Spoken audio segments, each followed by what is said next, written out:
بعدين فكهم فجأة، فكان لون إيدي سواد.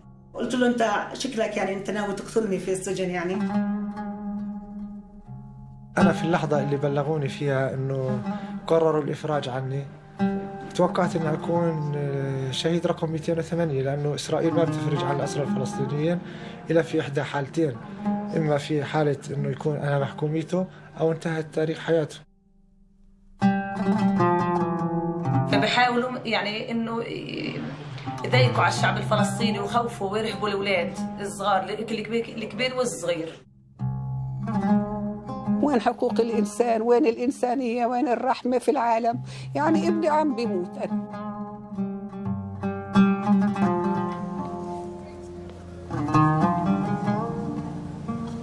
For the state of Israel, the Palestinian population is, in and of itself, considered to be a security threat.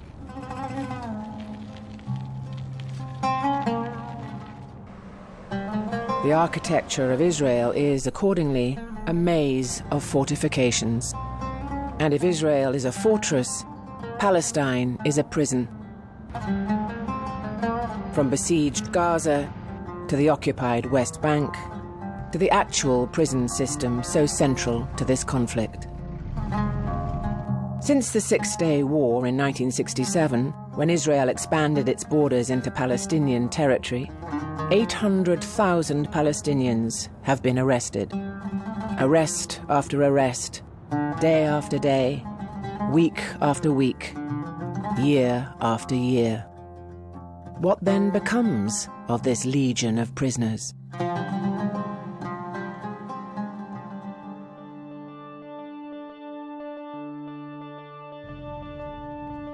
I think the Israeli occupation was very aware from the beginning about the imprisonment, that it could be used by the Israeli occupation as another tool for control, oppression, and to break down the Palestinian society. You have nearly 400,000 Israeli civilians living in the West Bank, not including East Jerusalem. That is an extraordinary military achievement. The question is, how is that done? And it's through the military courts that that's achieved, and through the military intimidating the villages that are close to the settlements. Thousands and thousands of Palestinians of all ages were arrested and tortured and released without any accusation by this system.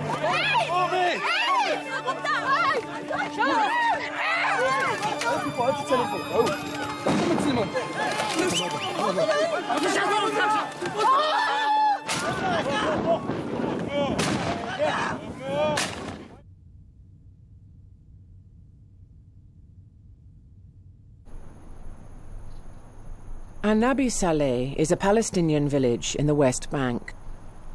Opposite it, Israel has built the settlement of Halamesh, which has annexed much of the village's land and restricted their access and movement. The village faces nighttime raids and violent weekly incursions by the Israeli military to repress peaceful demonstrations. Anan has been arrested 3 times without charge. كلت أول مرة في تاريخ 7/1 أجوا علينا على البيت تقريبا الساعة 2. رحت معاهم طلعت في الجيب أخذوني على المستوطنة معاهم. لقيت شابين معاي من نفس البلد. قعدنا حوالي 16 ساعة في المستوطنة من دون أكل وشرب. الساعة سألني بتضرب إحجار بتنزل على مسيرات عنهم اللي بينزلوا معك، وطبعا أنا ما حكيتش شيء. بعدها طلعني على في زي يعني بيجي قفص هيك بس كبير بيوسع على 2، وفي كمان واحد بيوسع على 2. بيضغط على البني آدم، يعني بخليه إنه يعترف. هو مش مسوي إشي بده إياه يعترف، يعني بيضغط عليه بصير يصيح، يعني بسب بيهموش، فبده يعني نعترف عادي، فيش عنده أي شيء. فبعطيك ورقة بدنا نبصم عليها، لازم نوقع عليها، احنا ما بنعرفش شو فيها يعني مكتوب عبري وهيك شغلتها.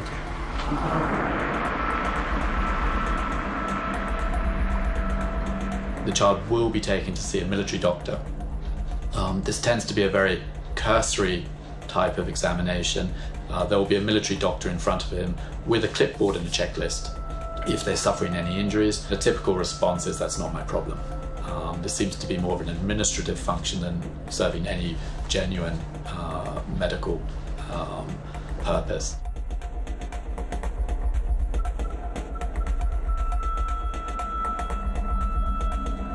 I don't differ between medicine and politics. They are connected.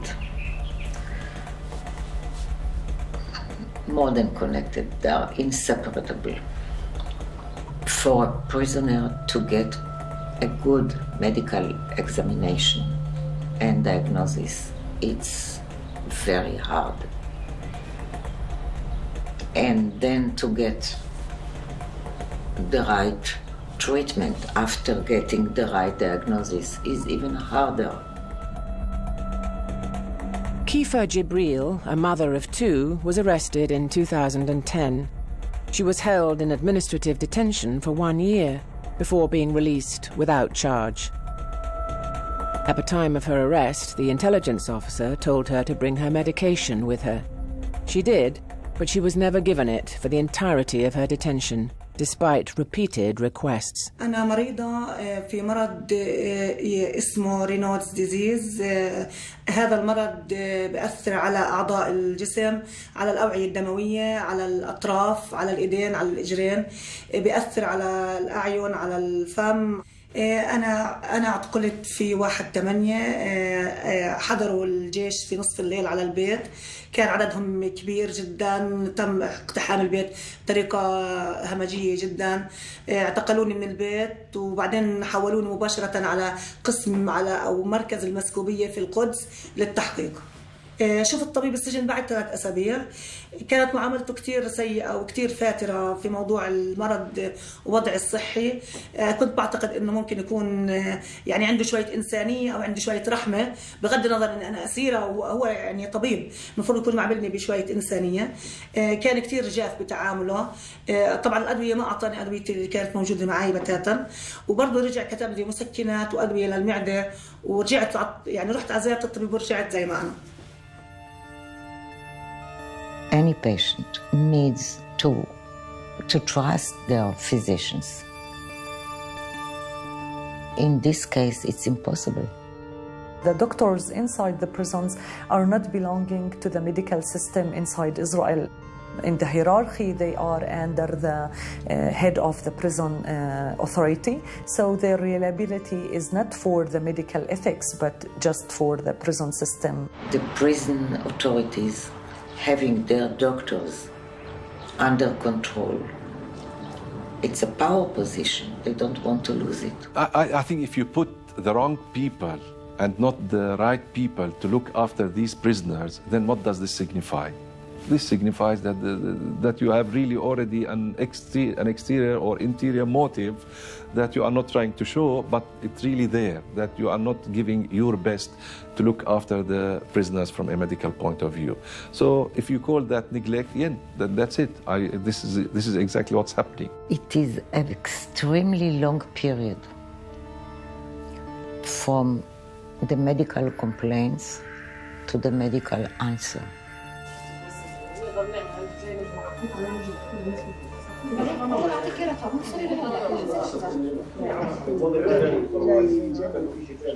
كانت بداية المشكلة معي إنه عندي ضيق بالتنفس. بداية المشكلة نتيجة تعرضي أنا والأسرى اللي معي في سجن جلبوع، تعرضنا للضرب، تعرضنا للرش بالغازات، غازات الأعصاب السامة، وتم وضعنا تحت أشعة الشمس لمدة 6 ساعات مربطين. فلما صارت معي المشكلة توجهت لعيادة السجن توجهت لعيادات السجون على مدار 7 سنوات ولم أتلقى أي علاج. في العام 2010 عملوا لي صورة CT صورة طبقية صورة CT، وحكوا لي بعد ما إنه حكوا لي إنها ضاعت النتيجة. استمر الحال للعام 2012. في 15/3 اضطريت إنه حتى إني أتعالج إني أدخل بإضراب مفتوح عن الطعام من جديد لمدة 77 يوم. طبعا أنا محكوم 15 سنة، قضيت في السجون 10 سنوات، وأفرجوا عني حتى ما يزرعوا لي رئتين، لأنه مشكلتي إنه الحل الطبي تبعها اللي هو زرع رئتين. 2 years on, Mohammed Al-Taj's health has deteriorated drastically. He urgently requires a double lung transplant. He is on a transplant list in Israeli hospitals, but priority is given to Israeli nationals. حسب ما بلغني الأطباء لما رجعت طبعا المستشفيات إنه المرض انتشر عندي 100% في كل الرئتين ما عدا منطقة صغيرة هاي بوصلهاش تليف من رب العالمين. يعني أصعب اللحظات اللي الإنسان فيها بختنق وبدخل في غيبوبة وبرد بحس حالي إنه رد عاش من جديد وإنه رجع له نفسه طبيعي. لحظات صادرة للغاية لما برجع برد بفقد الوعي وبرد برجع له.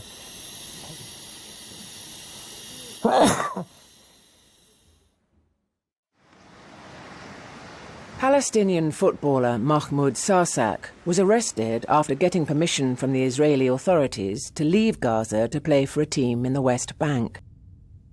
He was tortured and held in administrative detention for 3 years. Following a 92-day hunger strike that nearly killed him, he was released without charge.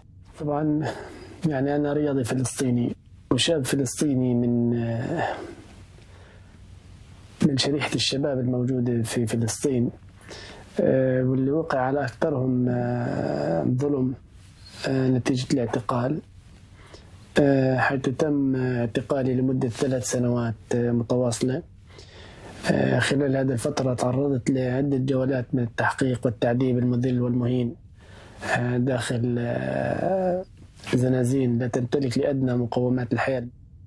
بعد ذلك كله لم يتم إدانتي، ولكن للأسف إسرائيل اخترقت كل المواثيق والأعراف الدولية وقامت بوضعها على قانون.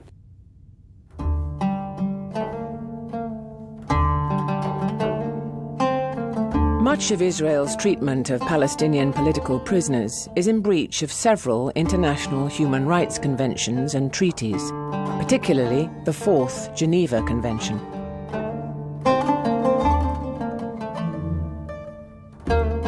Collective punishment, torture, inhumane treatment, medical neglect, and denial of family visits violate the 4th Geneva Convention.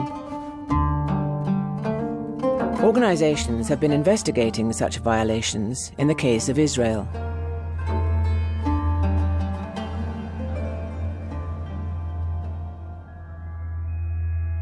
There's a very well-reported cases by other organizations like Physicians for Human Rights about the involvement of the doctors in the torture cases in the interrogation centers. The doctors were involved by giving a way that for the interrogators that this person feels well, he's just complaining and it's not a serious thing and you can continue the torture.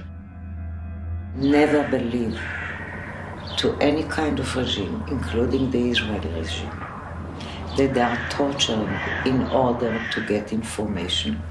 This is a lie. The aim of torture is not to kill the body, is to kill the spirit, to spread fear in the person and the family, to change character, to change mentality, to change behavior. There is no way that one can separate really seriously mind and body.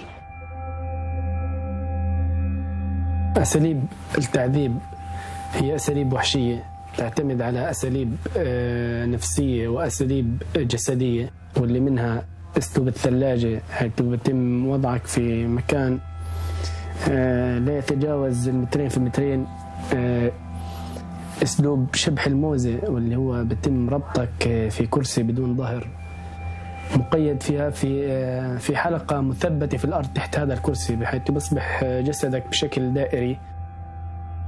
بتهديد ضابط المخابرات انه انا راح اعتق لك لفترات طويله، مش راح تشوفي اولادك، انه هم عارفين ان انا يعني بتاثر في شغله البرد، فكانوا يشغلوا المكيف بطريقه رهيبه، يعني لدرجه اني بدي احط الفرشه على حالي عشان ادفي حالي. يشغلوا المكيف بقوه، بعدين فجاه يخففوه او يطفوه، فيصير بين الشوب وبين السقعه. Palestinian ex-detainees, they speak less about physical torture. They speak more about psychological torture. If you keep someone in a solitary cell for a long period of time, deprived from any kind of remarkable stimulation, then this person is more likely to create his own world, which means that he might develop some hallucinatory experiences, and others, they develop a kind of depression. We have noticed quite a lot of people who have been for a long time in solitary confinement. Even when they are released and they come out of prison, they are completely different people from what you knew them before they were in prison. We need human contact, like hearing, talking, touching, smelling, whatever. We need badly human contact.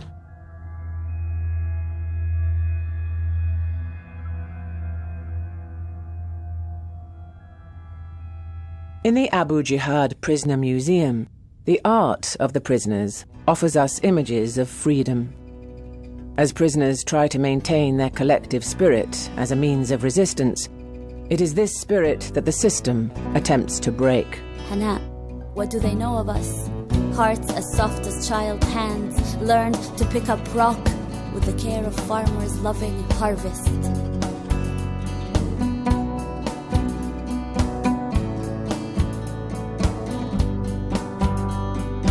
Our spring in Palestine is born in a prison cell. Our spring in Palestine is born shackled to a hospital bed. Our spring in Palestine is born with an administrative detention order against it, but it blossoms even in hunger. Your spirit, like spring, your spirit, like spring, will always be free, will always be free. So I pray you strength, I pray you justice, I pray you freedom, I pray us strength, I pray us justice, I pray us freedom.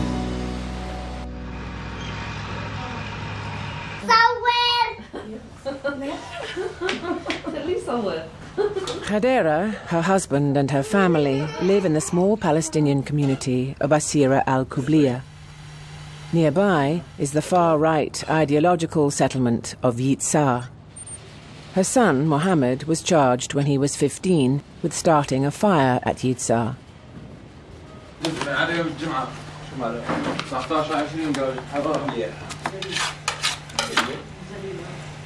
قال شو دايو جري في كرسي، الكرسي مربوطه في الارض، يعني ما نقدرش نتحرك، بس ايدي اليمين حلوها مشان اعرف اكتب شو صار اكتب.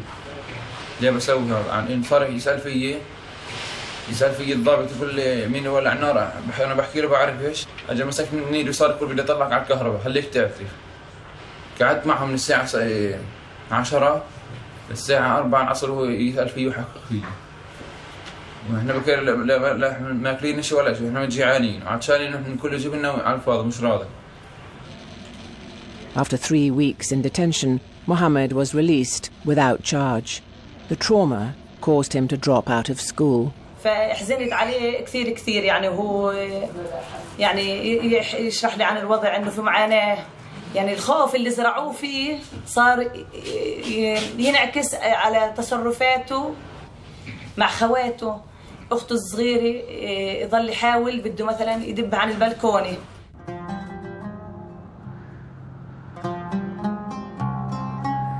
The imprisonment experience is not affecting just the person himself. It affects your family, your bigger family, and it affects the whole society at the end of the day.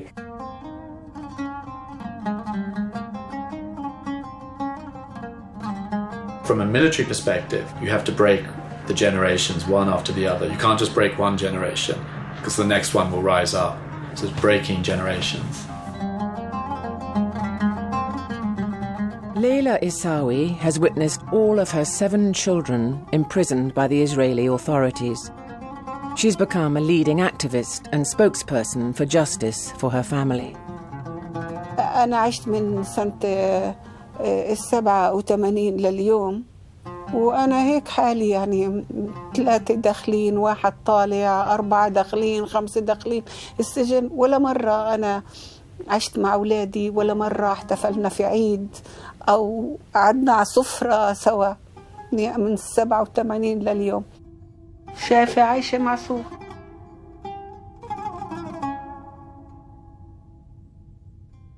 لو تشوفي شيرين عاشت 10 أشهر جديد لسه لها أسبوعين طالعة من الزنازين. عرضها 2 متر وطولها 1 متر. قبر يعني قبر. مش بيحكوا الشهداء الأحياء عنهم لأنهم الزنازين زي القبر. مدحت مسكين هذا أكتر واحد انحبس 22 سنة بحكي لك وهيهم أخذوه وهيو إله من عمره انحبس 14 سنة هلأ 38.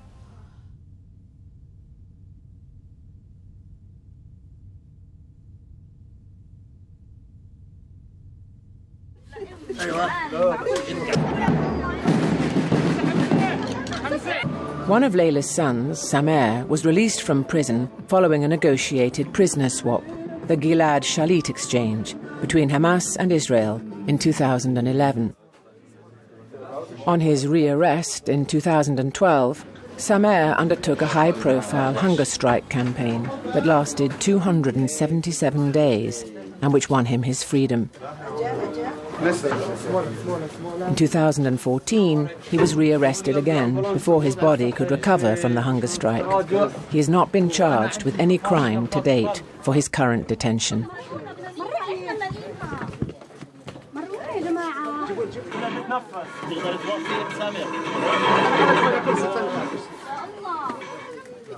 طبعا أنا خايفة عليه. أنا قمت أولها وآخرها يعني أنا بتهمني صحة ابني بتهمني وجوده عندي. The only way for a political prisoner or any prisoner to do something for his own dignity, for his ideas, is a hunger strike. So what is the right to break this one way of rebelling against the system?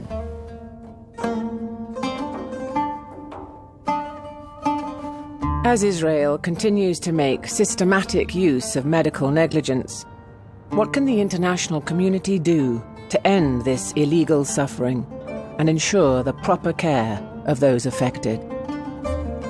A group of UK lawyers published a report on children prosecuted in the military courts in which they made 40 recommendations, and they came up with essentially one conclusion, and that was that the ill treatment of children in the system is widespread, systematic, and institutionalized.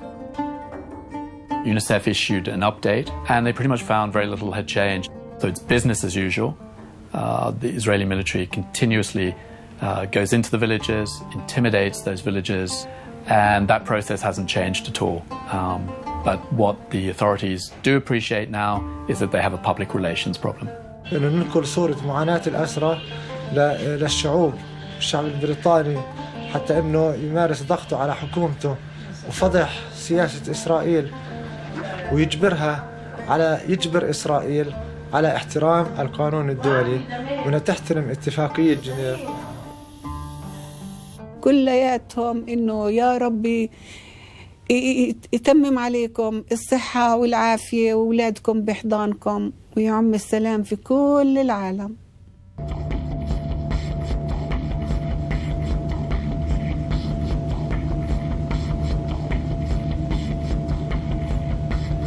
السلام عليكم. لو هذا الدار انا مستمر بضرب مش راح